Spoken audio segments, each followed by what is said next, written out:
Hello दोस्तों, my name is Jaiswal और आज मैं आपको एसबीआई क्लर्क की स्ट्रैटेजी बताने वाली हूँ जो मैं खुद कर रही हूँ। तो बिना टाइम वेस्ट किए सबसे पहले बात करते हैं क्वांट्स की, क्योंकि मेरे मॉक टेस्ट में क्वांट्स में ही कम नंबर आते हैं, तो मुझे उस पर ही ज़्यादा ध्यान देना है। तो इसीलिए मैं थोड़ा ज़्यादा चीज़ें उसमें रखी हूँ और मैं वो करूँगी। पहले तो मैं सोची थी कि मैं कोशिश करूँगी कि ये मेरे से हो जाए, बट अब मैं खुद से प्रॉमिस करती हूँ कि इतना चीज़ मैं डेली करूँगी। भले ही मैं क्लासेस इसमें से हटा सकती हूँ, अगर किसी दिन कोई काम आ गया, मैं बिज़ी हूँ, लेकिन जो प्रैक्टिस वाली चीज़ें हैं वो मैं करूँगी। तो सबसे पहले मैंने क्वांट के लिए रखा है कि मैं 20 सिंप्लीफिकेशन या अप्रॉक्सीमेशन करूँगी अल्टरनेट डेज पे, और ये आपको भी करना है। अगर आप आज 20 सिंप्लीफिकेशन कर रहे हो तो कल आप 20 अप्रॉक्सीमेशन कर लो। और फिर मैं करूँगी 10 मिसिंग नंबर सीरीज़ या रॉन्ग नंबर सीरीज़, ऐसे सेम अल्टरनेट डेज पे इसको भी। फिर मैं 5 क्वाड्रेटिक इक्वेशन करूँगी और डेली 5 डीआई करूँगी। जैसे जैसे स्पीड इंक्रीज़ होती जाएगी मैं डीआई के नंबर्स भी इंक्रीज़ करती जाऊँगी। और अभी ऐसा है कि 5 डीआई अगर मैं डेली करूँगी तो मुझे बहुत टाइम लगेगा, लेकिन ये टाइम बाद में नहीं लगने वाला है। ये करते करते स्पीड इंक्रीज़ होगी, फिर सही हो जाएगा।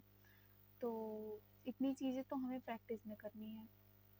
अब दूसरा, अर्थमेटिक की क्लासेस लेनी है। जिनकी प्री की नहीं हुई है वो प्री के ले। जैसे मेरी 2 चैप्टर बचा है और मुझे रिवीजन भी करना है प्री का, क्योंकि उतना अच्छा मैं परफॉर्म नहीं कर पाती हूँ अर्थमेटिक में। तो मैं एक दिन प्री की क्लास करूँगी, या मैं 2 दिन प्री की क्लास करूँगी, एक दिन मेंस की क्लास करूँगी, या तो मैं एक दिन प्री एक दिन मेंस, एक दिन प्री एक दिन मेंस, ऐसे लेके चलूँगी इसको। वो मैं सोचूंगी। उसके बाद मैं यहाँ पे एक चीज़ ऐड करना चाहूँगी कि हमें square cube table percentage 15 minute तो ये करना ही है, और साथ में एक पेज ले लो, उस पर खुद से नंबर लिख के प्लस माइनस मल्टीप्लाई, जो भी ट्रिक्स इजी से इजी ट्रिक्स पता है वो सब करो। ज़्यादा नहीं, इसको 15 मिनट ही देना है। 5 मिनट में तो ये सब रिवाइज हो जाता है स्क्वायर क्यूब टेबल, और परसेंटेज के लिए थोड़ा सा टाइम लगता है, फिर कैलकुलेशन कर लेना होता है। प्लस इन सब के साथ मैं करने वाली हूँ एक सेक्शनल मॉक। ये इतनी ज़्यादा चीज़ें सिर्फ क्वांट के लिए ही हैं, सारे सब्जेक्ट में हमें इतनी सारी चीज़ें नहीं करनी होंगी, क्योंकि क्वांट थोड़ा वीक होता है सबका और मेरा भी है, तो इसलिए इस पर ज़्यादा ही एफर्ट करना पड़ेगा। तो ये सब करने के बाद मैं एक सेक्शनल मॉक दूंगी, और क्वांट को मैं सुबह ही ख़त्म कर दूंगी। और सबसे पहले इसलिए क्योंकि हार्ड चीज़ पहले करूँगी तो सही रहेगा, तो आप भी इसी को फॉलो करें। और रही बात कि मान लो कभी कभी मन नहीं कर रहा है, तो ठीक है, किसी और चीज़ से स्टार्ट कर लिए, फिर बाद में क्वांट कर लेंगे, उसकी कोई प्रॉब्लम नहीं है। अब बात करते हैं इंग्लिश की। तो इंग्लिश में सबसे पहले करना है एडिटोरियल, फिर ग्रामर की क्लासेस प्री और मेंस की, दोनों क्लासेस आपको साथ में लेके चलनी है। आज प्री कर रहे हो, कल मेंस कर लो, फिर परसों प्री कर लो। अगर प्री ही हो गई हैं तो अब मेंस की करो, अगर नहीं हुई हैं तो प्री की करो, जैसे आपके टीचर पढ़ाते हो वैसे करो। फिर आपको एक इम्पॉर्टेंट चीज़ ग्रामर में जो रखना है वो है रिवीजन ऑफ ग्रामर, मतलब कि चीज़ें रिवाइज करो। जैसे कि मैं क्या, नाउन कितने दिन, नाउन प्रोनाउन ये सब कितने दिन का पढ़ के भूल गई हूँ, उसका एक भी एरर मुझको याद भी नहीं होगा। तो मुझे ये करना है कि मैं मेक श्योर करना है कि उसको रिवाइज भी करते रहूँ साथ साथ।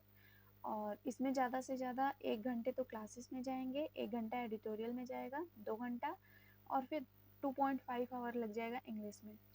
क्वांट में तो हालांकि मुझे समय देना पड़ेगा, बट इंग्लिश में 2.5 आवर से ज़्यादा नहीं देना है, हो जाएगा इतने में।